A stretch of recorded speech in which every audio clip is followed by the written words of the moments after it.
తెలంగాణ రాష్ట్ర ప్రభుత్వం ప్రతిష్టాత్మకంగా నిర్వహించినటువంటి సమగ్ర కుటుంబ సర్వేపై బీసీ సంఘాలు మండిపడుతున్నాయి. ఇప్పటికే దాదాపు 54% ఉన్నటువంటి బీసీల జనాభా 2014-15లో దాదాపు 51కి పైగా చూపించినప్పటికీ కూడా మొన్న జరిగినటువంటి సమగ్ర కుటుంబ సర్వేలో మాత్రం 46.75%గా చూపించారని కూడా చాలా తీవ్రంగా చూస్తున్నటువంటి పరిస్థితి. ప్రస్తుతానికి ఉమ్మడి వరంగల్ జిల్లా వ్యాప్తంగా బీసీ సంఘాలు కూడా ఇక్కడ ఉన్నటువంటి ఈ సెన్సస్ చాలా తీవ్రమైనటువంటి విషయంగా పరిగణిస్తున్నారు. దీని వెనుక ఎట్లాంటి ఆలోచనలు తెలియదు కానీ తప్పుల తరగగా కూడా అభివర్ణిస్తున్న పరిస్థితి. ప్రస్తుతానికైతే ఉమ్మడి వరంగల్ జిల్లాలో ఉన్నటువంటి బీసీ నాయకులు ఏం చేస్తున్నారు, వాళ్ళ ఆలోచన విధానం ఎట్లా ఉంది, దీన్ని ఎట్లా చూస్తున్నారు ఒక్కసారి మనం మాట్లాడదాము. సాయి నరేందర్ గారు ఓబీసీ జాతీయ అధ్యక్షులు, ఒక్కసారి మీరు చెప్పండి సార్, నిన్న జరిగినటువంటి సమగ్ర కుటుంబ సర్వేకి సంబంధించి కూడా మంత్రి గారు ఉత్తమ్ కుమార్ రెడ్డి గారు కూడా దాన్ని నివేదిక విడుదల చేసినటువంటి పరిస్థితి. దీన్ని ఎట్లా చూస్తున్నారు, ఇది ఒక సహేతుకంగా ఉందని భావిస్తున్నారా మీరు? ఇప్పుడు ఏదైతే కుల జనగణన తెలంగాణ రాష్ట్ర ప్రభుత్వం విడుదల చేసిందో అది పూర్తిగా తప్పుల తడకగా ఉందనేది అది అందరికీ అర్థమవుతుంది. ప్రత్యేకించి కుల జనగణన జరిగేటప్పుడే మాలాంటి వాళ్ళందరం కూడా ఇది సమగ్రంగా జరగట్లేదు, చాలా కుటుంబాలను వదిలేస్తున్నారు, స్టిక్కర్లు వేసి కూడా మళ్ళీ వాళ్ళ ఇంటి వైపు చూడట్లేదని కూడా మేము బహిరంగంగా చెప్పాము. ఒక రిటర్న్గా రిప్రజెంటేషన్ కూడా ఇచ్చాము. ఈవెన్ బీసీ కమిషన్ వాళ్ళకి కానీ అధికారులకు కానీ అడుగడుగునా మేము హెచ్చరించినాము, వాళ్ళకు నివేదించినాము. అయినా కూడా కావాల్సుకొని అంటే చాలా కుటుంబాలని ఒక ఉద్దేశపూర్వకంగానే వదిలేసి ఇవాళ లెక్కలు తక్కువ చూపెడుతుంది. ఎందుకు అంటే సేమ్ టైంలో మీరు చూడండి, బీసీ లెక్కలు తక్కువ చూపెడుతూ ఆధిపత్య కులాలు అంటే అదర్ క్యాస్ట్ ఏదైతుందో ఓపెన్ క్యాస్ట్ ఉన్న వాళ్ళని ఎక్కువ చూపెడుతుండ్రు. అంటే ఇవాళ బీసీలము మా గురించి మేము మాట్లాడుకుంటూనే ఈడబ్ల్యూఎస్ ద్వారా వచ్చే నష్టం గురించి కూడా ప్రశ్నిస్తున్నాం. ఈడబ్ల్యూఎస్లో 2% కంటే ఎక్కువ పేదలు లేరు, 10% ఎందుకు వాళ్ళకి ఇస్తుండ్రు, మాకు అన్యాయం జరుగుతుందని మాట్లాడుతుంటే వాళ్ళ జనాభా కావాల్సుకొని ఎక్కువ చూపెట్టుకొని ఇవాళ బీసీ జనాభా తక్కువ చూపెడుతుంది. అంటే ఎస్సీల జనాభా పెరుగుద్ది, ఎస్టీల జనాభా పెరుగుద్ది, ఓసీల జనాభా పెరుగుద్ది. ఎస్సీ ఎస్టీల జనాభాని సరిగ్గా లెక్కలు తీయడం కోసం వాళ్ళు భయపడుతూ ఆ లెక్కలు సరిగ్గా చూపెడుతుంది. ఎందుకంటే రేపు దేశవ్యాప్తంగా జరిగే జనగణనలో ఎస్సీ ఎస్టీ జనాభా వస్తుంది కాబట్టి అక్కడ ఏం తప్పు చేసినా బయటపడతామనే విషయంగా వాళ్ళు ఎస్సీ ఎస్టీలను కరెక్ట్ తీస్తుండ్రు. ఓసీలను ఎక్కువ చూపెట్టి ఒక ఉద్దేశపూర్వకంగా ఒక కుట్రపూరితంగా ఇవాళ బీసీ లెక్కలు తక్కువ చూపెడుతుండ్రు. 2014లో తెలంగాణ ఏర్పడినప్పుడు చేసిన సమగ్ర సర్వేలో ఉన్న దానికంటే ఒక 10 సంవత్సరాల తర్వాత చేసిన లెక్కలలో ఇవాళ 23 లక్షల జనాభా తగ్గుతుందా అండి? ఒక 23 లక్షల జనాభా పెరగాలి అంటే సుమారు 46 నుంచి 50 లక్షల జనాభా తక్కువ చూపెట్టి ఇవాళ బీసీలకు అన్యాయం చేసే ఒక కుట్ర చేస్తున్నారు. ఇవాళ బీసీ నినాదం మీద, బీసీ ఓటు కార్డు మీద, రాహుల్ గాంధీ ఇచ్చిన బీసీ పిలుపు మీద, రాహుల్ గాంధీ ఇచ్చిన సామాజిక న్యాయం మీద, కుల జనగణన మీద ఇవాళ మొగ్గిన బీసీ ప్రజలై కాంగ్రెస్కు ఇవాళ తెలంగాణలో అధికారం ఇచ్చిళ్ళు. దేశవ్యాప్తంగా దేశంలో మొట్టమొదటిసారిగా తెలంగాణలో కుల జనగణన చేస్తున్నారని బీసీలం ఎంతో సంబరపడ్డాము. ఇవాళ ఆ సంబరపడ్డ బీసీలకు వీళ్ళ లెక్కలు చూస్తేనే తప్పని మాకు అర్థమవుతుందిగా. భవిష్యత్తులో ఏం చేస్తారనే ఒక భయం ఉంది. కాబట్టి బీసీలు ఇప్పటికైనా అప్రమత్తమై ప్రభుత్వాన్ని నిలదీయాలి. మళ్ళీ సర్వే ఏ కుటుంబాలను అయితే వదిలేసినో ఆ కుటుంబాలను లెక్కలు చేసి బీసీ జనాభా కరెక్ట్గా తీయాలని డిమాండ్ చేస్తా ఉన్నాం. అంటే ఇప్పుడు బీసీ జనాభాలకు సంబంధించి కొంత లెక్కలు అంటే వాళ్ళ కుటుంబాలకు వెళ్ళకపోవడం వల్లనే తక్కువ జరిగిందంటారా, లేకపోతే ఒక స్ట్రాటజికల్ వ్యూహం ఏమో ఉందనుకుంటా? ఎందుకంటే ఈడబ్ల్యూఎస్ సంబంధించిన రిజర్వేషన్ల మీద కూడా మీరు చెప్తున్నట్టు గొడవలు జరుగుతున్నటువంటి పరిస్థితి. దీని మీద కూడా 2% ఉన్నటువంటి అగ్రవర్ణ పేదాలకు సంబంధించినటువంటి ఇంత నిర్ణయం తీసుకుంటున్నారు. దాదాపు 54% ఇంకా పెరగాల్సినటువంటి అది. దీన్ని ఎట్లా చూస్తున్నారు? అసలు ఒక స్ట్రాటజికల్ గా అనుకోవచ్చా, లేకపోతే నిజంగానే వీళ్ళు వదిలేయడం వల్లనే చేస్తారా? ఒకవేళ వదిలేసినా కానీ స్ట్రాటజికల్ గా వదిలేయడమా? అంటే కుటుంబాలు కొన్నిటిని వదిలేయడం కూడా అది స్ట్రాటజికల్గా అంటే వదిలేస్తున్న విషయం సమాచారం ఉన్నప్పటికీ దాన్ని పట్టించుకోకపోవడం ఒక నిర్లక్ష్య ధోరణి. అంతేకాకుండా కావాల్సుకొని ఓసీలో ఉన్న వాళ్ళని ఎక్కువ చూపెట్టడం ఒక కుట్ర. ఇలా నిర్లక్ష్యం ఉన్నది, కుట్ర ఉన్నదనే విషయం కూడా మేము చెప్తా ఉన్నాం. ఓకే శేష్ గారు, ఇప్పటి వరకు మీరు చూశారు నిన్న జరిగినటువంటి సెన్సస్ ఇవన్నీ చూసిన తర్వాత మీకు ఎట్లా అనిపిస్తుంది? ఇప్పటి వరకు రాష్ట్ర ప్రభుత్వానికి కూడా మీరు ఏదో నివేదిక కూడా పంపించినట్టుగా మాకు తెలుస్తుంది. ఆ నివేదికలో మీరు పొందుపరిచినటువంటి అంశాలు ఏంటి, ప్రభుత్వానికి సూచించిన అంశాలు ఏది, అది సాహిత్యంగా ఉందని భావిస్తున్నారా, ఎట్లా చూస్తున్నారు దీన్ని?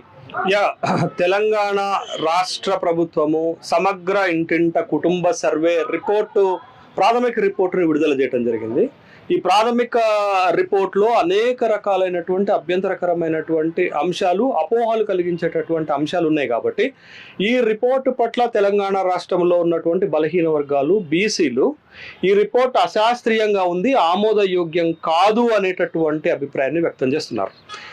సమగ్ర ఇంటింట కుటుంబ సర్వే మొదలుపెట్టినప్పుడు తెలంగాణ రాష్ట్ర ముఖ్యమంత్రి శ్రీ రేవంత్ రెడ్డి గారు ఒక మాట చెప్పారు. తెలంగాణలో జరిగే కులగణన దేశానికి దిక్చూసి రోల్ మోడల్గా మిగులుతుంది అని అన్నారు. కానీ ప్రాథమిక రిపోర్ట్లో ఉన్నటువంటి సంఖ్యలు, వాళ్ళు ఇచ్చినటువంటి సర్వే రిపోర్ట్ చూస్తే ఇది రోల్ మోడల్ కాదు, రోల్డ్ గోల్డ్ మోడల్గా మిగిలిపోయేటటువంటి అవకాశం ఉంది. ఎందుకు మేము ఈ స్థాయిలో విమర్శ చేస్తున్నామని అంటే, ముఖ్యంగా తెలంగాణ రాష్ట్రంలో ఉన్నటువంటి వివిధ వర్గాల జనాభా శాతం ఎంత అనేటటువంటి అంశాన్ని తీశారు. రఫ్గా మీరు ఏ అశాస్త్రీయమైన లెక్కలు తీసుకున్నా బీసీలు, బలహీన వర్గాలు 50% కంటే ఎక్కువ ఉంటారు. కానీ ఈ రిపోర్ట్లో ఎస్టీలది 10%, ఎస్సీలది 17%, మైనార్టీలు, బీసీ మైనార్టీలు, ఓసీ మైనార్టీలు రెండు కలిపి 12%. అంటే ఈ 3 వర్గాలు దరిదాపు వచ్చేసి 39 నుండి 40% ఉన్నారు. ఇంకా రెస్ట్ ఆఫ్ ఎంత? 60%. ఈ 60%లో వాళ్ళు చేసినటువంటి ఒక జిమ్మిక్ మ్యాజిక్ ఏంటి అని అంటే, 15.75% అగ్రవర్ణాలకు కేటాయించి కేవలం ఆ 15% తీసేస్తే ఇంకా మిగిలింది 45 నుండి 46% మాత్రమే బీసీలు. అంటే వీళ్ళు తేల్చిన లెక్క ఏంటయ్యా అంటే, తెలంగాణలో బలహీన వర్గాలు బీసీలు 46.25% ఉన్నారని. అసలు ఈ లెక్క ఎవరన్నా ఒప్పుకుంటారా అండి? ఎందుకు ఒప్పుకోము అని అంటే, ప్రభుత్వాలు మారితే లెక్కలు మారుతాయా? ప్రభుత్వాలు మారితే జనాభా తగ్గుతుందా? జనాభా పెరగాలి కానీ జనాభా శాతం పెరగాలని తగ్గుతుందా? ఇదే తెలంగాణ రాష్ట్రం ఏర్పాటైన తర్వాత మొట్టమొదటి ప్రభుత్వము 2015లో సమగ్ర కుటుంబ సర్వే SKS చేశారు. చాలా కాంప్రహెన్సివ్ సర్వే చేస్తే ఆ సర్వేలో అప్పుడు ఏం చెప్పారు? తెలంగాణ రాష్ట్రంలో 51.1% బీసీలు ఉన్నారని చెప్పారు. మరి మీ సర్వేలోనేమో 46.25%, అంటే దరిదాపు 6% తగ్గుతుందా? ఎక్కడన్నా జనాభా పెరుగుతుంది కానీ ఈ తగ్గే రిపోర్ట్ ఏంటి, ఈ మతలబ్ ఏంటో నాకు అర్థం కాలేదు. ఎందుకు ఇది చేశారు అని అంటే, దీంట్లో 2 స్పష్టమైన కారణాలు ఒకటి కనపడుతుంది. ఒకటి ఏంటనంటే, లేని అగ్రవర్ణాల జనాభా శాతాన్ని పెంచి చూపెడుతూ ఉన్నటువంటి బలహీన వర్గాల శాతాన్ని తక్కువ చేసి చూపించారు. దీంట్లో ఉన్న ప్రధాన కారణం ఏంటంటే, ప్రభుత్వము గొప్పలకు పోతుంది, ప్రభుత్వము తనని తాను సెల్ఫ్ డిఫెన్స్ చేసుకునేటటువంటి కార్యక్రమం ఇందులో ఉంది. 1.1 ఏంటంటే, EWS రిజర్వేషన్లు తీసుకొని వచ్చారు. మేమేం అభ్యంతరం చేస్తున్నాం? తెలంగాణ రాష్ట్రంలో 7 నుంచి 8% ఉన్నటువంటి అగ్రవర్ణాలకు 10% రిజర్వేషన్లు ఇవ్వటం ఏందని మేము కొట్లాడుతున్నాం. చాలా మంది నిజమే అంటున్నారు. కాబట్టి దాన్ని వెనుకకు పంపడానికి ఏం చేశారంటే, తెలంగాణలో 15.75% రమారమి 16% అగ్రవర్ణాలు ఉన్నారని చెప్తే 10% ఇవ్వటం న్యాయమే అనేటటువంటి దాన్ని సపోర్ట్ చేయడానికి ఇది. రెండోది వెంకటరత్నం గారు ఏంటంటే, ఈ ప్రభుత్వము ఎలక్షన్ టైంలో, కాంగ్రెస్ పార్టీ ఎలక్షన్ టైంలో ఏమి హామీ ఇచ్చిందంటే, మేము బీసీలకు స్థానిక సంస్థల్లో 42% రిజర్వేషన్ ఇస్తామని చెప్పారు. ఇప్పుడు బీసీలు 46% ఉన్నారు కదా, మేము 42% ఇస్తున్నాం చూసినా. అంటే ప్రపోర్షనేట్ రిజర్వేషన్లు డిమాండ్ చేస్తున్న దాన్ని వీళ్ళు దాన్ని సపోర్ట్ చేయడం కోసం, అగో మీరు 46% ఉన్నారు, మేము స్థానిక సంస్థల ఎన్నికల్లో మీకు 46% ఇస్తున్నారు అనేటటువంటి చెప్పడానికి ఈ పని చేసినట్టుగా కనపడుతుంది. ఇది ఇంట్లో కూర్చొని క్యాబినెట్ సబ్ కమిటీ వచ్చినటువంటి రిపోర్ట్ లో ఉన్నటువంటి అంకెలు మార్చినట్టుగా కనపడుతుంది. ఇది పెద్ద కుట్ర జరుగుతుంది అనేటటువంటి విషయాన్ని మీరు SC ST మైనార్టీలు దాంట్లో ఎక్కడ ముట్టుకోరు. ఎందుకంటే రేపు సెంట్రల్ జనగణన వస్తుంది, దాంట్లో మీ బండారం బయటపడుతుందని. మీరు మార్చింది ఎక్కడయా? మీరు ఓసీ జనాన్ని పెంచుతున్నారంటే అబ్వియస్లీ ఏమైతుంది? బీసీ జనాభా తగ్గిపోతుంది కదా. ఇది ఒక వ్యాలిడ్. ఇంకొక కీలకమైనటువంటి అంశం వెంకటరత్నం గారు, ఈ దేశంలో ప్రతి 10 సంవత్సరాలకు ఒకసారి జనాభా లెక్కల సేకరణ జరుగుతుంది కదా. దానికి సైంటిఫిక్ రీజన్స్ ఉన్నాయని చెప్తాం కదా, శాస్త్రీయ పద్ధతి ఉందని చెప్తాం కదా. 2011లో తెలంగాణ రాష్ట్రంలో 2011 జనాభా లెక్కల ప్రకారం తెలంగాణ రాష్ట్రంలో 3,51,00,000 జనాభా ఉంటే 10 ఏళ్ల తర్వాత మీరు ఈ సర్వే చేస్తే 3,54,00,000 జనాభా, అంటే 10 ఏళ్లలో 3 లక్షల జనాభా పెరిగింది తెలంగాణ రాష్ట్రంలో. ఆఫ్ ద రికార్డ్ మీరు ఏ లెక్క పెట్టినా తెలంగాణ రాష్ట్రంలో 4,10,00,000 జనాభా ఉంది. మరి మీ సర్వేలో 3,54,00,000 జనాభా ఎట్లొచ్చింది అనేటటువంటి ప్రశ్న. సమగ్ర కుటుంబ సర్వేలోనేమో 3,68,00,000 ఉంటారు, జాతీయ జనగణనలోనేమో 3,51,00,000 ఉంటారు. ఏంది ఈ మతలబంతా అంటే, తెలంగాణ రాష్ట్రంలో 1,17,00,000 కుటుంబాలు ఉంటే మీ సర్వేలో 1,12,00,000 కుటుంబాలను మీరు టచ్ చేశారు. అంటే మొత్తంగా ఈ సర్వే ఒక అశాస్త్రీయ పద్ధతిలో ఎన్యూమరేటర్లు ప్రతి ఇంటికి పోయి ప్రతి క్యాలిక్యులేషన్ తీసుకోకుండా తప్పుల తడకగా చేశారు. వచ్చినటువంటి రిపోర్ట్ ని క్యాబినెట్ సబ్ కమిటీ మార్చినట్లుగా అనిపిస్తుంది. నేను ఒక సైంటిఫిక్ రీజన్, నేను సహేతుకమైన రీజన్ ఎత్తుతున్నానండి. తెలంగాణలో 134 బీసీ కులాలు ఉంటే జనాభా 46% ఉంటుందా? 18 కులాలు ఓసీలు ఉంటే 15.7% ఉంటుందా, 7-5% ఉంటుందా? 14 మైనార్టీ క్యాస్టులు ఉంటే వాళ్ళది 12% ఉంటుందా? ఏంటి ఈ లెక్కలు అనేది? రెండోది, బీసీలు 51 నుంచి 52% ఉంటే మీకు బీసీ మైనార్టీలు 10% ఉంటే మేము రమారమి 61 నుంచి 62% ఉంటామండి. కానీ అక్కడ మైనార్టీ బీసీలను మమ్మల్ని కలిపినా మీ 56%కి రావట్లేదు. ఇది అంతా ఏంటంటే ఒక తప్పులు తడక. ఇంకొక కీలకమైన విషయం వెంకటరత్నం గారు, ఇటీవలనే ఎలక్షన్ కమిషన్ ఆఫ్ ఇండియా ఒక డాటా రిలీజ్ చేసిందండి. తెలంగాణ రాష్ట్రంలో 3,35,00,000 మంది ఓటర్లు ఉన్నారంటే నీ సర్వే ఏం చెప్తుంది? 3,54,00,000 జనాభా ఉంది అన్నది. What's the difference? 19 లక్షల జనాభాకు మాత్రమే ఓట్లు లేవా? అంటే ఎలక్షన్ కమిషన్ ఆఫ్ ఇండియా తప్పు చేసిందా, లేకపోతే గతంలో సర్వే చేసినటువంటి ప్రభుత్వం తప్పు చేసిందా, లేకపోతే మీ ప్రభుత్వం తప్పు చేసిందా, లేకపోతే మీ సబ్ కమిటీ తప్పు చేస్తుందా? ఏంది ఈ పనులన్నీ మీరు ఎందుకు చేస్తున్నారు అనేటటువంటి ప్రశ్నలకే ఇవాళ సమాధానం చెప్పవలసినటువంటి అవసరం ఉంది. కాబట్టి నేను ప్రభుత్వాన్ని డిమాండ్ చేస్తుంది ఏంటంటే, ఏ పారామీటర్ పెట్టినా మీరిచ్చినటువంటిది చాలా తప్పుల తడకగా ఉన్నటువంటిది, మరీ ముఖ్యంగా బలహీన వర్గాల జనాభా శాతాన్ని తక్కువ చేసి చూపించేటటువంటి క్రమం మంచిది కాదు. కాబట్టి ఈ రిపోర్ట్ పైన మాకు అభ్యంతరాలు ఉన్నాయి. కాబట్టి దీన్ని పునఃసమీక్ష చేసిన తరువాతనే మీరేం చెప్పారు? ఏకపక్షంగా డాటా మొత్తాన్ని ప్రజల ముందు పెట్టి ఒక పబ్లిక్ హియరింగ్ పెట్టి దీంట్లో మా అభ్యంతరాలను తీసుకొని వాటిని సరి చేసిన తర్వాత మీరు క్యాబినెట్లో ఆమోదించుకొని శాసనసభలో పెట్టాలి. కానీ ఇప్పుడు ఏం చేస్తున్నారు? మీరే సబ్ కమిటీ ఉంటారు, మీరే ఆమోదిస్తారు, మీరే క్యాబినెట్లో ఆమోదం చేస్తారు, మీరే డైరెక్ట్గా శాసనసభలో పెడతారు, ఆమోదిస్తారు. ఇక మేమెందుకు, లేకపోతే మా అభ్యంతరాలను పరిగణలో తీసుకోరా? నేను అందుకే ముఖ్యమంత్రి బిలావుడ్ శ్రీ రేవంత్ రెడ్డి గారికి పొద్దున్నే నేను నా అభ్యంతరాలన్నింటినీ రికార్డ్ చేసి నేను మెయిల్కి పెట్టాను. చూస్తారని నేను అనుకోవట్లేదు, కానీ ఎక్కడో ఒక కార్నర్లో ఒక ఆశ ఉంది. మేము లేవనెత్తుతున్నటువంటి అభ్యంతరాలన్నీ సహేతుకమైనవి, సైంటిఫిక్ రీజన్స్. కాబట్టి దీన్ని పరిశీలన చేసిన తర్వాత మీరు పరిశీలన చేయండి. పరిశీలన చేసిన తర్వాత దాంట్లో తప్పులుంటే సరి చేయండి. మేము ఇప్పటికీ చెప్తున్నామండి, ఆఫ్ ద రికార్డ్ మీరు ఏ పారామీటర్ పెట్టుకొని లెక్కలు చేసినా తెలంగాణ రాష్ట్రంలో ఒరిజినల్ బీసీస్ ABCD ఎక్సెప్ట్ ఈ అనే ఎకనామిక్ బ్యాక్వర్డ్ బీసీ క్లాస్ మనం తీసుకొని వచ్చిన అక్కడికి ABCD వరకే మేము మోర్ దాన్ 50% ఉంటాం. వాళ్ళు 10% కలిపితే మా పర్సంటేజ్ 61 to 62% ఉంటుంది. అది మీరు చేయాల్సినటువంటి బాధ్యత ఉంది. మేము ఈ రిపోర్ట్ పట్ల అభ్యంతరాలు వ్యక్తం చేస్తున్నాం. ఇది అశాస్త్రీయంగా ఉంది. దీన్ని సరిచేసిన తర్వాతనే క్యాబినెట్ ఆమోదం చేయాలి. దీన్ని సరిచేసిన తర్వాతనే శాసనసభలో పెట్టాలా? మీరు ఏం చేస్తారండి? ఈ కులగణన రిపోర్ట్ని ఇప్పుడు శాసనసభలో పెట్టి మా రాష్ట్రంలో 46% బీసీలు ఉన్నారు కాబట్టి 42% స్థానిక సంస్థల్లో రిజర్వేషన్లు ఇస్తున్నారని మీరు శాసనసభ తీర్మానం చేసి పాస్ చేసి కేంద్రానికి పంపితే, మీరు పంపారని కేంద్రం ఇస్తుందా? అక్కడ కూడా మోసమే కదా. మళ్ళా మేము మొదటి నుంచి చెప్తున్నాం ఇది కానప్పుడు ఏం చేస్తారు? మేము పార్టీ పరమైనటువంటి రిజర్వేషన్లు ఇస్తానంటారు.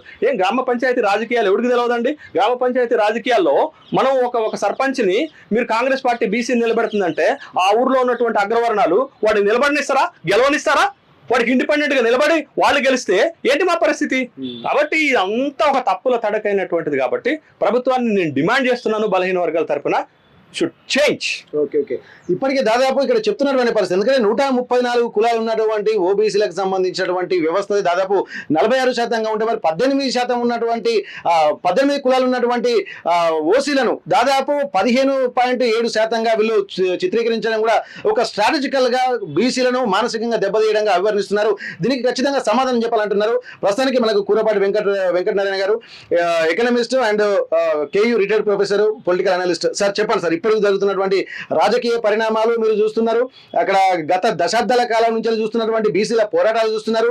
ఇక్కడ ఎప్పుడు జరుగుతున్నా కానీ ఒక నయవంచన అనేది మాత్రం అణగారిన వర్గాలకు సంబంధించినటువంటి వ్యవస్థ జరుగుతుందని బీసీలు ఎప్పుడూ చెప్తూనే ఉన్నారు. కానీ ఎక్కడ న్యాయం జరగట్లేదు అనేది బీసీల వాదన. అయినప్పటికీ కూడా మరింత మూలిగ నెక్క మీద తాటిపండు పడ్డట్టు 46% మీద చెప్పడం ఏందన్నటువంటి ఒక ఆందోళన మాత్రం బీసీ వర్గాల్లో ఒక ఉవ్వెత్తనం లేస్తున్నటువంటి పరిస్థితి. దీని మీద మీరు ఎట్లా స్పందిస్తారు? ఇప్పుడు నయవంచన అనేది శతాబ్దాల తరబడి జరుగుతున్నది. ఈ మధ్యన స్వతంత్రం వచ్చిందనే పేరు మీద కూడా నయవంచన అనేది ఏ ప్రభుత్వం వచ్చినా నయవంచన జరుగుతున్నది అనేది వాస్తవం. ఎందుకంటే బీసీలు మెజారిటీ ప్రజలు కాబట్టి వీళ్ళు ఎప్పుడు అణగారిన వాళ్ళుగానే ఉండాలి, బానిసలుగానే ఉండాలి అనేటువంటి లక్ష్యం ప్రతి రాజకీయ పార్టీకి అధికారానికి వచ్చినవి పోయినవి మళ్ళీ వచ్చేటివి కూడా వాళ్ళకు ఉండే లక్ష్యం ఏంటంటే వీళ్ళను ఎప్పుడు కూడా అణిచివేతకు గురి చేయాలనేదే ఉంటుంది. ఎందుకంటే అధికారంలో లేవు కాబట్టి. అధికారంలో 10% కూడా ఈ బీసీలకు చెందడం లేదు కాబట్టి నిర్ణయం అంతా ఏ పార్టీ ఉన్నా కానీ అదే జరుగుతుంది. ఉదాహరణకి ఏంటంటే 2015లో కేసీఆర్ సమగ్ర కుటుంబ సర్వే అని చేసిండు. దాదాపు 4-5 లక్షల మంది ఉద్యోగులను ఇన్వాల్వ్ చేసి ఒక చాలా డీటెయిల్డ్ సర్వే చేసిండు. అప్పుడు దుబాయ్లో ఉన్నవాళ్ళు, సూరత్లో ఉన్నవాళ్ళు, బాంబేలో ఉన్నవాళ్ళు, భీమండిలో ఉన్నవాళ్ళు, ఇతర రాష్ట్రాలలో ఉన్న వాళ్ళంతా కూడా వచ్చి మాకేదో కేసీఆర్ ఇస్తాడు, చాలా తెలంగాణ వచ్చిన తర్వాత ఆయనే అందరికీ కుటుంబానికి ఇంత ఏదో ఒకటి సాయం చేస్తాడనే ఉద్దేశంతో ఒక్కొక్కరు 1000 రూపాయలు ఖర్చు పెట్టుకొని వచ్చిండ్రు. కానీ సర్వే చేయించుకున్నాడు. రాజకీయంగా ఆయనకు ఉపయోగపడే విధంగా దాన్ని విశ్లేషణ చేసుకున్నాడు. ఏ కులపోలు ఎంతమంది ఉన్నారు, ఏ కులం వాళ్ళని ఎట్లా మనం లొంగ తీసుకోవాలి అనే ఉద్దేశం వరకే. కానీ ప్రజలు ఏదైతే ఆశించారో మా సంఖ్య ప్రకారం మాకు సామాజిక న్యాయం దొరుకుతుందని ప్రజలు ఆశించారు. కానీ ఆయన అట్లా మోసం చేసి పక్కకు పెట్టుకున్నాడు. నేను అడుగుతున్నాను ఇప్పుడు ఆయనను, కేసీఆర్ నిర్ణయాన్ని బయటకు వెళ్తానా, దెబ్బ కొడతానా, దెబ్బ చాలా చిన్నగా ఉండదు అని అన్నాడు కదా. బీసీలకు ఆ రోజు నువ్వు చేసిన సమగ్ర సర్వేని ఇంట్లో ఎందుకు పెట్టుకుంటానో చెప్పరాదు?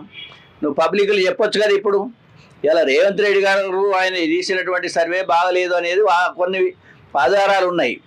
కానీ మరి నువ్వు ఇంట్లో పెట్టుకొని ఉండడం అయితే ధర్మం కాదు. ఎందుకో ముఖ్యమంత్రిగా చేసినావు నువ్వు. కల్వకుంట్ల చంద్రశేఖర్ ఎలమైన చేసేది కాదు అది. ప్రజలు ఎన్నుకున్న ప్రభుత్వంకు నువ్వు ముఖ్యమంత్రి ఉన్నావు కాబట్టి సెలెక్ట్ చేసి అది చేసినావు. దాని మీద 500-600 కోట్లు, 1000 రూపాయల కోట్లు ఖర్చు అయింది. కాబట్టి అక్కడ ఆయన తప్పు చేయడం జరిగింది. రాహుల్ గాంధీ గారు తను తెలంగాణలో మేము కుటుంబ సర్వే చేస్తాం, అన్ని సామాజిక న్యాయం చేస్తాం, మీరెంతో మీకు అంత వాటా ఇస్తాం, మీ జనాభా ప్రకారం వాటా ఇస్తాము, మాకు ఓటు వేయండి, ఇక్కడే కాదు మొత్తం దేశం అంతటా కూడా ఓట్లు వేయండి, మా ప్రభుత్వం వస్తేనే సామాజిక న్యాయం జరుగుతుంది, ఈ బీసీలకు అన్యాయం జరిగింది ఇంతకాలం నుంచి 75 ఏళ్ళ నుంచి, మేము వస్తే మత్తుగా తప్పకుండా మీకు న్యాయం చేస్తామని చెప్పి ఆయన ఇచ్చినటువంటి ఏది డిక్లరేషన్ ఏదైతే ఉందో కోడంగల్ ఇది కామారెడ్డిలో చేసినటువంటి డిక్లరేషన్ తెలంగాణలో ఉన్నటువంటి అణగారినటువంటి ఇంతకాలం అణగదొక్కబడిన రాజకీయంగా, ఆర్థికంగా, సామాజికంగా, సాంస్కృతికంగా అణగదొక్కబడినటువంటి ఈ బీసీలంతా కూడా ఎవ్వరు ఊహించని విధంగా గెలుస్తారనుకున్న వాళ్ళు కూడా గెలిచినటువంటి పరిస్థితి మనం కాంగ్రెస్ ప్రభుత్వం ఏర్పాటు చేసుకున్నారు. అది జరిగిన తర్వాత 7-8 నెలల తర్వాత రాహుల్ గాంధీ గారి యొక్క చొరవతోటి రేవంత్ రెడ్డి గారిని మరి ఇది కంప్లీట్ చేయాలి, మనం ఇచ్చిన హామీని అమలు చేయాలి కదా అని చెప్పేటువంటి ఆయన ఇచ్చినటువంటి ఆర్డర్ ప్రకారం దీన్ని అమలు చేయాలనే ఉద్దేశంతో వాళ్ళు సర్వే మొదలుపెట్టిండ్రు. ఆ సర్వేలో సైంటిఫిక్గా జరగలేదనేది అప్పటి నుంచే నాకు అనుమానం వస్తున్నది. కేవలము మహిళా సంఘాల నుంచి కొంతమందిని, సాధారణ మామూలుగా ఎక్కువ చదవని వాళ్ళని ఐడెంటిఫై చేసి సర్వే చేయించడం జరిగింది. సైంటిఫిక్గా జరగలేదనేది వాస్తవాలు. ఎందుకంటే టీచర్లు చేయవలసిన సర్వే, ఒక స్థాయి ఉద్యోగులు చేయవలసిన సర్వే జస్ట్ ఒకటి అనామకంగా దీన్ని నిర్వహించడం జరిగింది. ఆ క్వశ్చనర్ కూడా సర్వే చేసిన పిల్లలకు అర్థం కానటువంటి పరిస్థితి, వాళ్ళంత స్థాయిలో చదవలేదు, వాళ్ళు ప్రతి ఇంటికి తిరగలేదు. ప్రభుత్వం కూడా ఈ సర్వే జరుగుతుంది అందరికి సహకరించాలని ప్రభుత్వ యంత్రాంగం కదలలేదు. కేవలం మామూలుగా అనౌన్స్ చేసింది ప్రభుత్వం, కానీ దీని మీద సీరియస్గా ఒక సైంటిఫిక్గా జరగాలనేటువంటి ఒక లక్ష్యం అనేది ప్రభుత్వంలో లోపించింది అనేది చాలా స్పష్టంగా నాకు ఆ రోజుల్లో కనిపించింది. మన ఎగ్జాంపుల్ చెప్తా, ప్రొఫెసర్ లింగమూర్తి గారు ఉన్నారు, వైస్ ఛాన్సలర్, మాజీ వైస్ ఛాన్సలర్. ఆయన నాతోటి అన్నాడు, అట్లా ఎంతమంది అంటే 100 మంది నాతోటి ఏది మా ఇంటికి సర్వే రాలేదని ఆ రోజులలో కూడా అన్నారు. ఇవాళ ఉస్మానియా యూనివర్సిటీలో పనిచేసి రిటైర్ అయిన ప్రొఫెసర్ శ్రీనివాసులు ఏంటి సర్వే చేసిందా, మా ఇంటికి కూడా రాలేదు, మా వాళ్ళకే రాలేదని ఆయన అన్నాడు. అంటే నేను అప్పుడే గమనించిన ఇది తూతూ మంత్రంగా జరుగుతున్నది, ఏదో రాహుల్ గాంధీ చెప్పింది కాబట్టి దీన్ని చేస్తున్నాం అనేటువంటి పద్ధతిలో చేయడం జరిగింది. ఒక 20% మినిమం సర్వేలో పార్టిసిపేట్ కాలేదు. అంటే వీళ్ళు పోలేదు, వాళ్ళు చెప్పలేదు. కాబట్టి ఇలాంటి పద్ధతిలో ఈ సర్వే జరిగింది కాబట్టి న్యాచురల్గా అన్ని వర్గాలకు, అంటే ఆర్థికంగా ఎదిగిన వాళ్ళ యొక్క జనాభా బాగా పెరగడం కష్టం, తగ్గుతుంది ఈ మధ్యన, అంటే పెరుగుదల రేటు తగ్గుతుంది. అదే ఎస్సీ, ఎస్టీ, బీసీ, ఎందుకంటే వీళ్ళంతా పేద వర్గాలు ఉంటారు కాబట్టి వీళ్ళ జనాభా క్రమంగా 1.2, 1.3 ఆ స్థాయిలో పెరుగుతూ ఉన్నది. అదే ఆర్థికంగా బాగా ఎదిగినటువంటి వాళ్ళ సమాజంలో 0.8, 0.9 పెరుగుతూ ఉన్నది. కాబట్టి ఈ సర్వే కొంత లోపభూయిష్టమైనది చాలా స్పష్టంగా ఇప్పుడు చేసినా తెలుస్తుంది. ఒక వాడ పోయి మీ ఇంటికి వచ్చినా అంటే 20% జనం రాలేదని చెప్తారు. ఇక దీనికి ఇంకా అదనంగా ఏంటంటే మోడీ గారు అగమేఘాల మీద ఎవరు అడిగినటువంటి ఈ ఎకనామికల్లీ వీకర్ సెక్షన్స్ అని పెట్టి ఈడబ్ల్యూఎస్ స్కీమ్ పెట్టి ఒక్కొక్క రాష్ట్రంలో ఒక్కొక్క తీరు ఉంది ఆ జనాభా. కొన్ని రాష్ట్రాల్లో 5% ఉండొచ్చు, కొన్ని 6% ఉండొచ్చు, 8% ఉండొచ్చు, 9% ఉండొచ్చు. పేదవాళ్ళ అలా 2 నుంచి 4% ఉండి ఉంటారు. ఏకంగా ఆయన 10% వరకు ఇవ్వచ్చు అని ఆయన ఇచ్చిండు. అంటే చూడండి, 10% వరకు ఇవ్వచ్చు అని ఆయన లెటర్ కాగితం ఇచ్చిండు చట్టం చేసి. ఇక కేసీఆర్ ఎప్పుడు ఇక వీళ్ళందరినీ అడగదొక్కే బాబు దొరవారు కాబట్టి 10% వరకు ఇయ్యి అంటే ఆయన ఏం చేసిండు, 10కి ఏకంగా 10కి 10 ఇచ్చేసిండు. నాది కాదు కదా, మన వాళ్ళకే కదా అని ఆయన పెద్ద సెలబ్రేట్ చేసుకున్నాడు. వెలమలంతా సెలబ్రేట్ చేసుకున్నాడు. అప్పుడు అదే ఈ ఉన్నత వర్గాలంతా సెలబ్రేట్ చేసుకున్నారు. అబ్బా విజయం సాధించిన, మనం అడగకుండా వచ్చింది, ఇప్పటికే అడగకుండా వచ్చినాయి చాలా ఉన్నాయి, ఇప్పుడు ఇది కూడా అడగకుండా వచ్చింది అని కేసీఆర్ను ఇంకా కొన్ని దశాబ్దాల పాటు మర్చిపోకుండా ఆయనే 10% ఇస్తే ఏదో చిన్న కింది అది హైయెస్ట్ అంటే నంబర్ ఆఫ్ హయ్యర్ నెంబర్ వచ్చినటువంటి ర్యాంక్ వచ్చిన వాళ్ళకి వస్తుంది. తక్కువ ర్యాంక్ వచ్చినటువంటి ఆ రేంజ్లో హై ర్యాంక్ వచ్చి మంచి మార్కులు వచ్చిన వాళ్ళకు బీసీలకు రావడం లేదని తెలుస్తూ ఉన్నది. ఇప్పటికైనా ఈ ద్రోహం అనేది మోడీ చేసి మొదలుపెట్టిండు, కేసీఆర్ దానికి శ్రీకారం చుట్టిండు. ఈ ప్రభుత్వం ఇది నాటకం చేసినట్టు చెప్తాంది. కాబట్టి ఇదంతా ఎన్ని చేసినా కానీ ప్రజలు నమ్మే పరిస్థితి లేదు. నిజాయితీ లేనటువంటి కార్యక్రమంగా ప్రజలు భావించారు. అప్పుడే ఎన్నో ప్రకటనలు ఇస్తాను మీరు, ప్రభుత్వ ప్రోగ్రామ్స్ను రైతులకు ఇచ్చింది, మహిళలకు ఇచ్చింది, తర్వాత వివిధ రంగాలకు ఇచ్చింది. మొన్న సంవత్సరం జరిగినటువంటి కార్యక్రమంలో అన్ని రకాలై వేల కోట్ల రూపాయలు పెట్టి అడ్వర్టైజ్మెంట్లు ఇచ్చిండ్రు. కానీ ఈ సర్వే జరిగేటప్పుడు అడ్వర్టైజ్మెంట్ కూడా ఇవ్వలేదు, టీవీల ద్వారా కూడా చెప్పలేదు. కనీసం ఊళ్ళలో పోయి డప్పులు కొట్టి చెప్తారు వెనకట ఏదైనా ఉంటే. ఈసారి ఏది జరగలేదు. కేవలం మీరు ఏదో రాహుల్ గాంధీ చెప్పింది కాబట్టి చేస్తున్నాం కాబట్టి అని చేసిందే కానీ ఇందులో నిజాయితీగా న్యాయం చేయాలి వీళ్ళకి అని చెప్పేటువంటి ధర్మం అనేది లేకుండా పోయింది.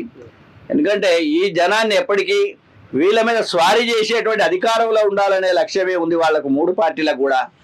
కానీ ఇవాళ ఈ పార్టీ, అందుకే కదా బీసీలందరూ మనం ఒక్కటై మన వాళ్ళని ఎలక్ట్ చేసుకుంటే తప్ప ఇటువంటి సమస్యలు ఇంకా పరిష్కారం కావని ఈ సమగ్ర సర్వే పరిశోధన ఇది సర్వే కూడా అది తెలియజేస్తుంది. కాబట్టి బీసీ ప్రజలు అర్థం చేసుకోవాలి, సోవి తెచ్చుకోవాలి. మనం గెలవాలి కానీ ఎవడో ఇచ్చేది కాదు, మనం తెచ్చుకోవాల్సిందే. ఇది ఒట్టి తూతూ మంత్రం. అయినా సర్పంచులు చాలా మంది చచ్చిపోయారు.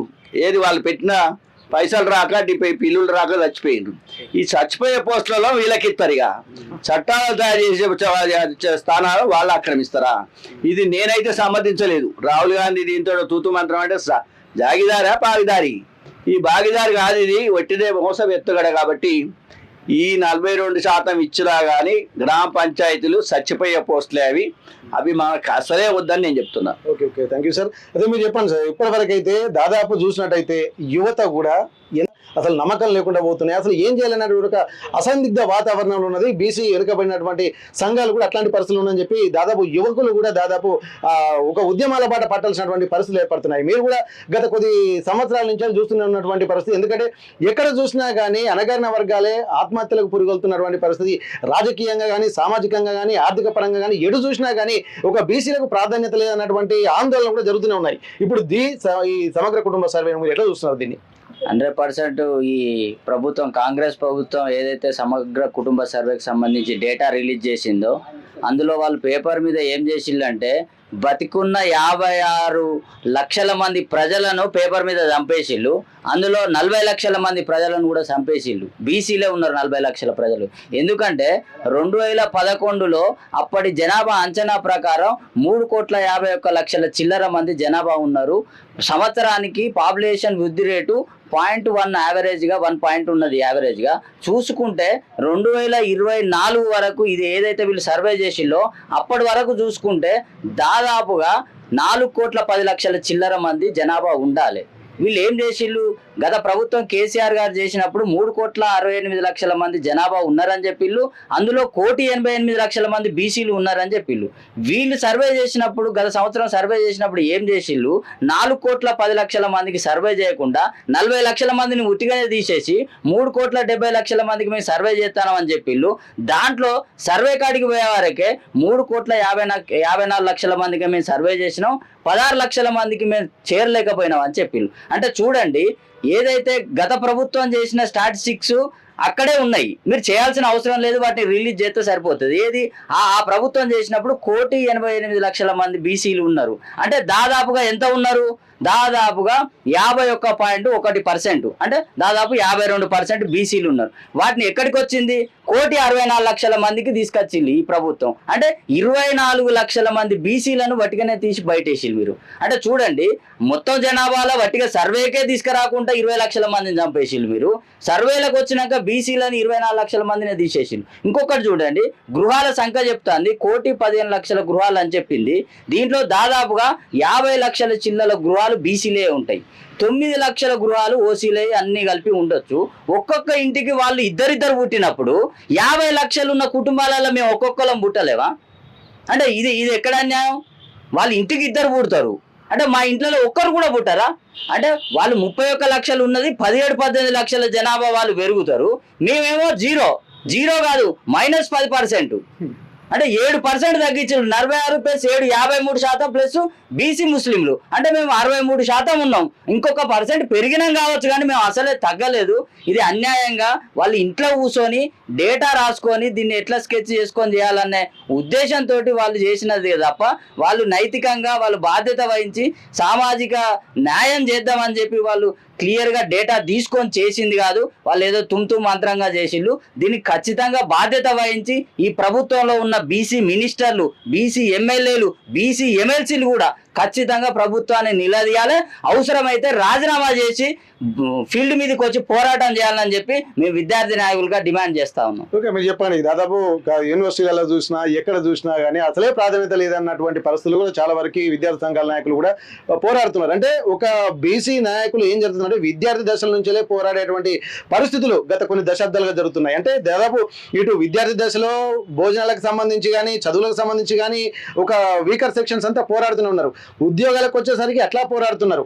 మళ్ళీ ఒక జనాభా గణనకు వచ్చేసరికి కూడా బీసీలను కూడా ఇంత అనగానటువంటి వ్యవస్థకు తీసుకొస్తున్నటువంటి పరిస్థితి, అసలు లెక్కలేని విధంగా ప్రవర్తిస్తున్నారని చెప్పి చాలా మంది విమర్శిస్తున్నారు. మీరేమంటారు? ఇప్పుడు ఉన్నటువంటి పరిస్థితుల్లో బీసీలకు నిజంగా ఈ ట్రాన్స్పరెన్సీగా ఉందా, లేకపోతే ఒక స్ట్రాటజికల్ గా ఒక వ్యూహాత్మకంగా బీసీలను అడగదొక్కే కుట్రనేగా మీరు భావిస్తున్నారా? ఒకటి అన్న, ఇప్పుడు ఇందాక శేషన్న చెప్పినట్టు చాలా కరెక్ట్ డేటా చెప్పింది. ఏంటంటే గత ప్రభుత్వం లెక్క పెట్టినప్పుడు 2 కోట్ల మంది బీసీలు ఉన్నారు. జస్ట్ ప్రభుత్వం మారంగానే మేము 2 కోట్ల నుండి డౌన్ అయిపోయినాం. అంటే ఇప్పుడు వీళ్ళు లెక్క పెట్టినటువంటి మనుషులు అసలు సచిల్లా, వీళ్ళు బ్రతికిల్లా, అసలు వీళ్ళను కౌంట్ చేసిల్లా, అసలు వీళ్ళు ఇంటికి పోయి సర్వే చేసిల్లా అనేది ఒక పెద్ద క్వశ్చన్. ఈ సర్వేలో సర్ప్రైజింగ్ ఒక ఫ్యాక్ట్ ఏంటంటే దాదాపుగా 16 లక్షల మందిని వీళ్ళు సర్వే చేయలేదని ఈనాడు పేపర్ మెయిన్ పేపర్లో వాళ్ళే రాసిల్లు ఈరోజు. 16 లక్షల మంది యొక్క డేటాను వీళ్ళు ఎందుకు విస్మరించిల్లు, వాళ్ళని ఎందుకు సర్వే చేయలేదన్న విషయానికి సంబంధించినటువంటి వివిధ ఫ్యాక్టర్స్ కూడా వాళ్ళు ఎక్కడ మెన్షన్ చేయలేదు. జస్ట్ 16 లక్షల మంది ఈ సర్వేలో పాల్గొనలేదు అని చెప్పిళ్ళు. అంటే దీనికి కారణాలు ఏంటి? అసలు ఈ 16 లక్షల మంది సర్వేలోనికి తీసుకురాకపోవడానికి గల కారణాలు కూడా ప్రభుత్వం చెప్పలేదు. ఇంకొకటి ముఖ్యమైన విషయం ఏంటంటే ఉన్నటువంటి 119 ఈ నియోజకవర్గాలల్లో 43 మంది రెడ్లు ఉన్నాక ఇక బీసీల గురించి ఆలోచించడం ఎవడుంటాడు? ఆ వర్గాల నుండి ఎన్నుకున్నటువంటి ఆ ఎమ్మెల్యేలు వాళ్ళ ప్రజల గురించి ఆలోచిస్తారు, వాళ్ళ వర్గాల గురించి ఆలోచిస్తారు, మన గురించి ఎందుకు ఆలోచిస్తారు? కాబట్టి ఈ యొక్క మీడియా చర్చా వేదిక ద్వారా నేను ఒకటే విజ్ఞప్తి చేస్తున్నా, ఇప్పటికైనా ఈ అగ్రవర్ణాల పార్టీలో ఉండి ఈ చెంచాగిరి వేసి బానిస బ్రతకడం కంటే బయటికి వచ్చి ఈ బీసీ ప్రజలను ఉద్దేశించి బహుజన ఉద్యమాలు నిర్మిస్తే తప్ప మన బ్రతుకులు మారని తెలియజేస్తున్నా. వాడిచ్చినటువంటి సర్వే రిపోర్ట్ అది పూర్తిగా కూడా జబ్బు పట్టిన సర్వే రిపోర్టు. ఒక మనిషి ఏమో 60% ఉన్నాయంటాడు, కొంతమంది ఏమో 55% ఉన్నామంటారు, ఈయననేమో 46% ఉన్నారంటాడు. అంటే లెక్కలు పెరుగుతున్నాయి తగ్గుతున్నాయి. అంటే ఇంకెన్నాళ్ళు మనం అడుక్కొని బతుకుతామని నేను అడుగుతున్నా. ఇప్పటికైనా బీసీ వర్గాల నుండి మేము మేధావులం అని చెప్పుకుంటున్నటువంటి ఎమ్మెల్యేలకు, మంత్రులకు, సామాజిక ఉద్యమకారులకు నేను చేతులెత్తి ఒకటే విజ్ఞప్తి చేస్తున్నా. మనం బానిసలుగా బతకడం కంటే మన రోడ్డు మీదకి వచ్చి పెద్ద ఉద్యమం చేద్దాం. ఆనాడు తెలంగాణ ఉద్యమంతో మనం ఎట్లా తెలంగాణ రాష్ట్రాన్ని సాధించుకున్నామో మరొక ఉద్యమం తీసుకొచ్చి తప్పకుండా ఈ బడుగు బలైన వర్గాలకు రాజ్యాధికారం వచ్చిన రోజు మాత్రమే మన బానిస సంఖ్యలు అంటే తెగిపోతే తప్ప అప్పటిదాకా మనం ఇట్లనే బానిస బ్రతుకుతూనే ఉంటాం. ఎప్పటికి ఎవడో ఒకడు ఏదో ఒక సర్వే రిపోర్ట్ ఇస్తూనే ఉంటాడు, మనకి ఇట్లనే వాయిస్లు ఇస్తూనే ఉంటాం. దీని అన్నింటికి మూల కారణం ఒకే ఒకటి, రాజ్యాధికార కాంక్ష దిశగా మనం ఉద్యమాలు నడవాలని నేను విజ్ఞప్తి చేస్తున్నా. ఓకే నరేంద్ర గారు, ఇవన్నిటికీ సమస్యకు పరిష్కారం రావాలంటే ఇప్పటి దాదాపు ఓబీసీ జాతీయ అధ్యక్షులుగా మీరు ఉన్నారు. ఇప్పుడు వివిధ రాష్ట్రాల పరిస్థితిని మీరు సమీక్షిస్తున్నారు, అలాగే జరుగుతున్నటువంటి పరిణామాల మీద కూడా మీరు ఎప్పటికీ ఒక అప్డేట్ లో ఉంటున్నటువంటి పరిస్థితి. మరి దీనికి ఒక పరిష్కార మార్గం ఉండాలంటే ఏం చేస్తే బాగుంటుంది? ఒకవేళ తప్పుల తరగగా ఉన్న అభివర్ణిస్తున్న నేపథ్యంలో దీనికి భవిష్యత్ కార్యాచరణ మీరు ఏమైనా రూపొందించదలుచుకున్నారా? దీనికి పరిష్కార మార్గం అంటే ఒకటే అండి, బీసీల సమస్య ఇది దేశవ్యాప్త సమస్య. ఈ దేశవ్యాప్త సమస్యకు దేశవ్యాప్త ఉద్యమం చేయాల్సిన అవసరం ఉంది. కానీ కావాల్సుకొని దేశవ్యాప్త ఉద్యమాన్ని కంట్రోల్ చేయడానికి బీజేపీ ప్రభుత్వము రాష్ట్రాల మీదకి పలు సమస్యల్ని నెట్టివేస్తుంది. కాబట్టి జనగణనలో కుల జనగణన అనేది ఒక డిమాండ్ తీసుకుని ఇది దేశవ్యాప్త ఉద్యమం చేసి అప్పుడు జనగణనలో కుల జనగణన జరిగితేనే సరైన రిపోర్ట్ వస్తుంది అనేది అందరికీ తెలిసిన విషయం. అప్పుడు ఏ ఒక్క కుటుంబాన్ని కానీ ఏ ఒక్క ఓటర్ని కానీ మనం వదిలేయడానికి ఉండదు. జనగణనలో సమగ్రంగా ఉంటాయి. కాబట్టి జనగణనలో కుల జనగణన అనే ఒక డిమాండ్తోని ఇది దేశవ్యాప్త ఉద్యమం చేస్తే తప్ప మనకు పరిష్కారం కాదనేది ఆల్ ఇండియా ఓబీసీ జాకు భావిస్తుంది. ఓకే, అయితే ఇక్కడ దాదాపు ఇప్పుడు జరుగుతున్నటువంటి ఈ సమగ్ర కుటుంబ సర్వేకి సంబంధించినటువంటి వివరాలు కూడా చాలా ట్రాన్స్పరెన్సీగా జరగలేదన్నది మాత్రం చెప్తున్నారు. కనీసం ప్రతి చిన్న విషయానికి కోట్ల అడ్వర్టైజ్మెంట్ ఇచ్చేటువంటి నేపథ్యం ఉన్నటువంటి ప్రభుత్వాలు కనీసం ఇప్పటికి వచ్చేసరికి కూడా కనీసం వీరికి దప్పు చాటింపు కూడా చేసేటువంటి పరిస్థితి లేదు. కాబట్టి ఇట్లాంటివి కూడా కొన్ని ఇబ్బందికర పరిస్థితులు ఉన్నాయి. కాబట్టి పూర్తి స్థాయి ట్రాన్స్పరెన్సీగా జరగలేదు అంటున్నారు. అలాగే ఈడబ్ల్యూఎస్ అంటే ఎకనామిక్ వీకర్ సెక్షన్ యొక్క కోటాను తగ్గించడం కోసం, అలాగే ఓడబ్ల్యూఎస్ కోటాను పెంచడం కోసం, వాళ్ళ జనాభాను ఎక్కువ చూపించడం కోసం కూడా 8% ఉన్నటువంటి ఓసీలను దాదాపు 15.7% చూపించాలని కూడా ఒక కుట్రగా అభివర్ణిస్తున్నటువంటి పరిస్థితి. ఏది ఏమైనప్పటికీ కూడా ఇక్కడ ఒక పరిపాలన సాగాల్సింది మొత్తం సర్వతోముఖ అభివృద్ధి జరగాల్సింది తప్ప ఒక కుల ప్రాతిపదికన ఇవన్నీ చేసుకుంటే కొన్ని కులాలకే అగ్రకులాలకే పట్టం కట్టే విధంగా ఇక్కడ జరుగుతున్నాయి. ఉద్యోగ ఉపాధి అవకాశాలు ఎందులో మెరుగ్గా ఉంటే వాటిలో మాత్రమే ఇక్కడ ఈ ఉద్యోగ ఉపాధి అవకాశాలు అంటే అగ్రవర్ణాలకు కేటాయిస్తున్నారు. మిగిలినటువంటి వాటికి సంబంధించినటువంటి ఓబీసీలకు కేటాయించేటువంటి ఒక కుట్రలు జరుగుతున్నాయి. కానీ దీన్ని తీవ్రంగా ఖండిస్తా అంటున్నారు. ఏది ఏమైనప్పటికీ కూడా జాతీయ స్థాయిలో జనగణన జరుగుతున్నప్పుడు అందులో కూడా జనగణనలో కూడా కుల జనగణన జరగాల్సినటువంటి అవసరాన్ని కూడా గుర్తిస్తున్నారు. ఇది ఒక రాష్ట్రాల సమస్య కాదు, దేశవ్యాప్త సమస్య అంటున్నారు. ఇది తీరాలంటే ఒక జాతీయ స్థాయిలో ఉద్యమంగా ఉండాల్సినటువంటి అవసరాన్ని కూడా గుర్తు చేస్తున్నారు. ఏదేమైనప్పటికీ కూడా ఈ రోజు జరుగుతున్నటువంటి పరిస్థితులు మాత్రం తీవ్రంగా వ్యతిరేకిస్తామంటున్నారు. కోట్ల రూపాయలు వెచ్చించి, వేల కోట్ల రూపాయలు వెచ్చించి జరిగినటువంటి ఈ కుల గణనకు సంబంధించినటువంటి ఇది కూడా ఒక వ్యర్థమైనటువంటి పదార్థంగానే దీన్ని అభివర్ణిస్తున్నారు. దీన్ని ఇప్పటికైనా దృష్టిలో పెట్టుకొని రాజ్యాధికార కాంక్ష సిద్ధించినప్పుడు మాత్రమే బీసీలకు సరైన న్యాయం జరుగుతుంది. లేకపోతే ఎప్పటికీ బానిసలుగానే బతకాల్సి వస్తుందన్నటువంటి ఒక ఆవేదన కూడా బీసీ సంఘాల నేతలు వ్యక్తం చేస్తున్నటువంటి పరిస్థితి.